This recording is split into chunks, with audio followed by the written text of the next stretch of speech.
के मंदिर बनल था स्थापना कर गोपीनाथ जी आ हम जौन जग बताओ तो पाड़े जी से खया वाली जग ई जगिया होले रही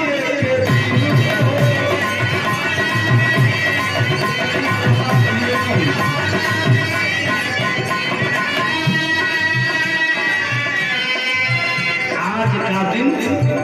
फिर कल नहीं रहेगा। माई का ये से नाता तुरंत ये भी हम बताओ थी एक बेर का बात हो इस जगह को सब लोगों ने किया कैसे किया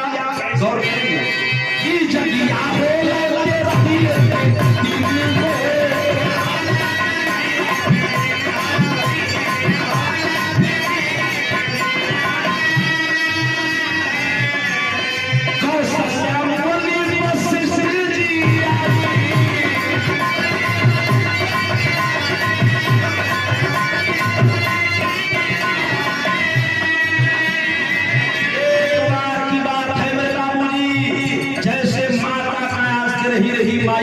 कोई तेरे भगवान राम का माई नहीं मर गई माता कौशल्या जी माई को उद्धार करने बदे गुरु वशिष्ठ वशिष्ठ राम उपाय पूछल माई का तरंतारा कैसे हुई तो गुरु जी बताओ तुम पंडित जी बताओ तुम एहू में देख लो कहीं किरातर हो कहीं दशगातर हो अपनी अपनी तरीका से भोज के तेरे ही बनाओ ना सुर ही बनाओ ना पुरुष और स्त्री में जहाँ जगह से नियम हो सब कर देना लेकिन एक वो चीज हम हर जगह देख ले हरिंदर जो मैं बताने जा रहा हूँ कौशल्या मरण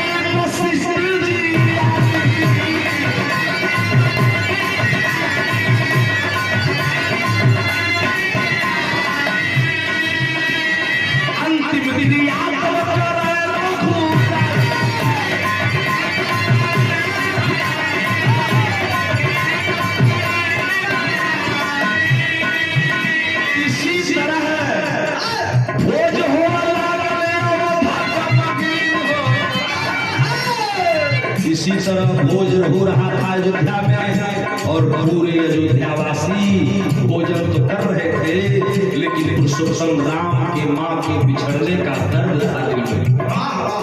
भोज हो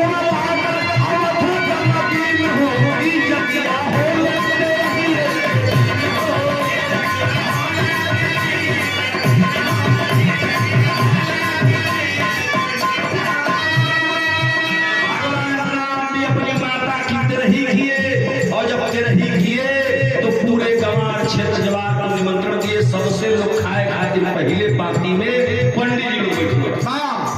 हम की और बाबा जी लोग पहले खावा कहीं कहीं ध्रुव महाराज जी लोग यानी सुपन भगत लोग पहले खावा कहीं कहीं बाद में खावा जहाँ जैसा रीति है वैसा लोग करो लेकिन नियम हो भगवान राम बुलावत हम लोग चक्की में के हम ऋषि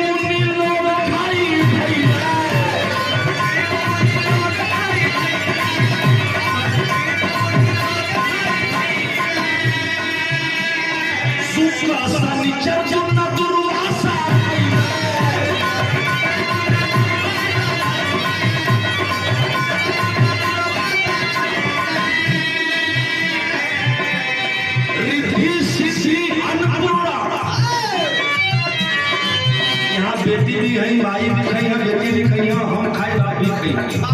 तो ऋषि मुनि महात्मा खाए ब्राह्मण ऋषि मुनि महात्मा के साथ शुक्र शनिचर दुर्वासा ऋषि भोजन करेगा पुण्य ऋषि सिद्धि अन्नपूर्णा तीन हो ई जगिया हो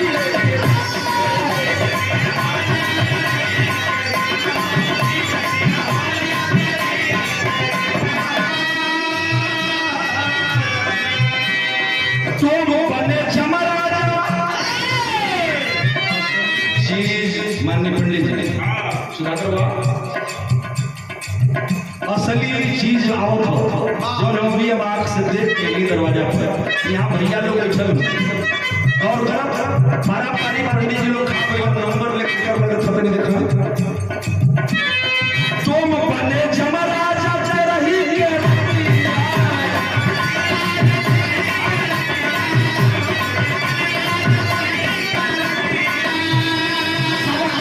पीछे बैठल उनका जमतिया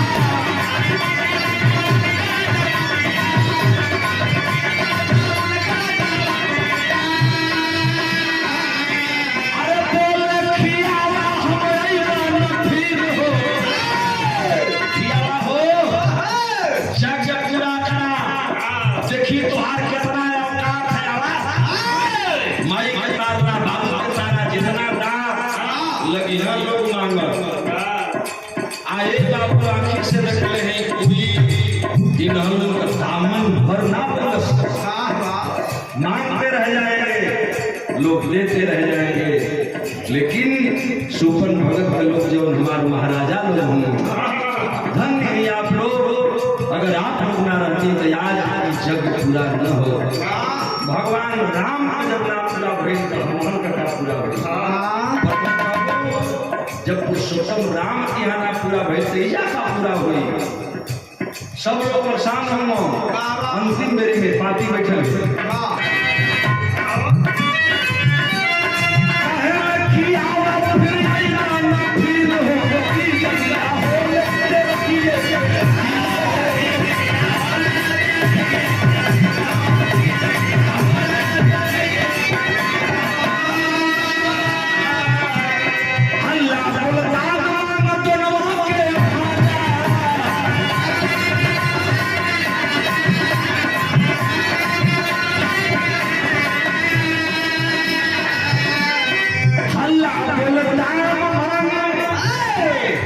कहीं कहीं दाम कहीं कहीं दाम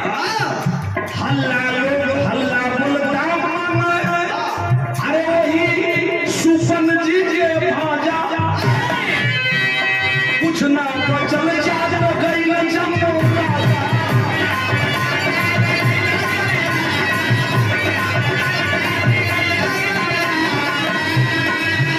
सबको खिलाते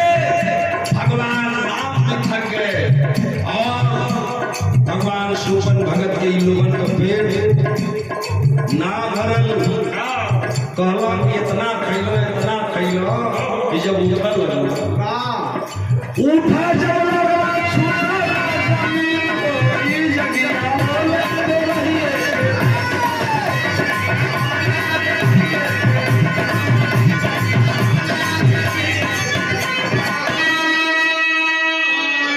जमीन नहीं छू रही है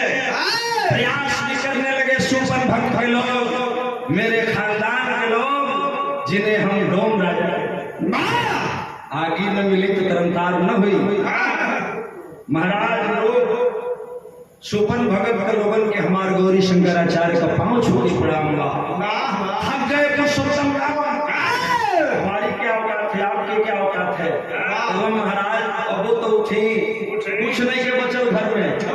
सब आपके दे देली जब शक्ति रह दे देली मुठी जब राजा के खानदान के लोग उठल चाह लेकिन वो जाकर दशा ऊ हो गई रहा कि उठल चाहे पर छूटे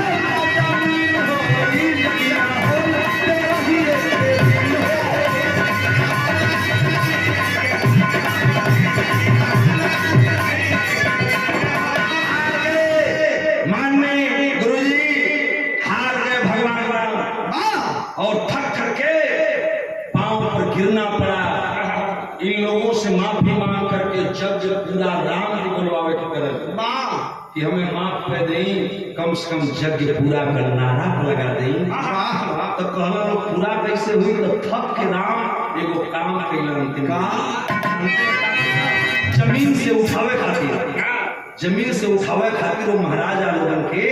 राम को झुकना पड़ा और उन्होंने एक काम किया तुलसी का पाप तेरे राम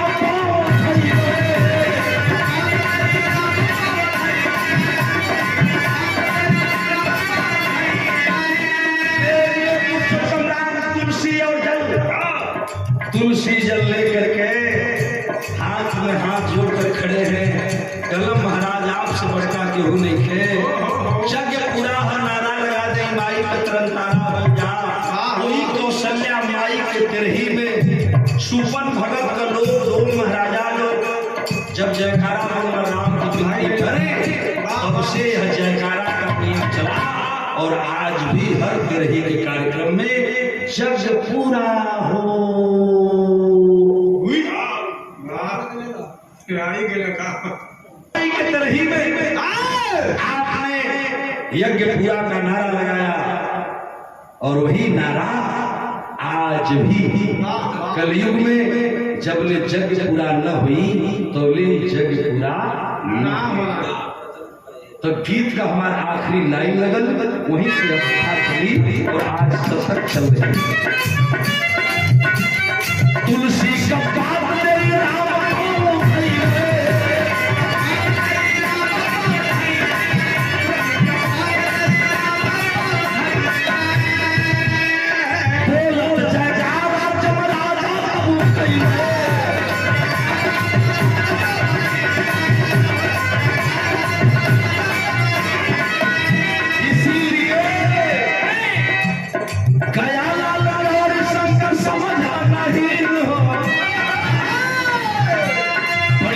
लाई मैं बता रहा हूँ बिरहा के श्रोता भाइयों और पूरे बिरहा समाज के लिए लाई मेरी संकेत करेगी। बिरहा समाज के श्रोता बंधु और कलाकार साथियों किसी को कम मत आंकना किसी को कमजोर मत आंकना ये आपकी भूल होगी। इसलिए कि इस यज्ञ में सबसे बड़े वो हम महाराजा हुआ सुपन भगत लोग हुए इनका हम पांव धके प्रणाम करते हैं। यही लिए गौरी शंकराचार्य का अर्थ हुआ कि है हमारे लोग अब वो कम मत समझिए हम लोग यही लिए लाइन की आखिरी में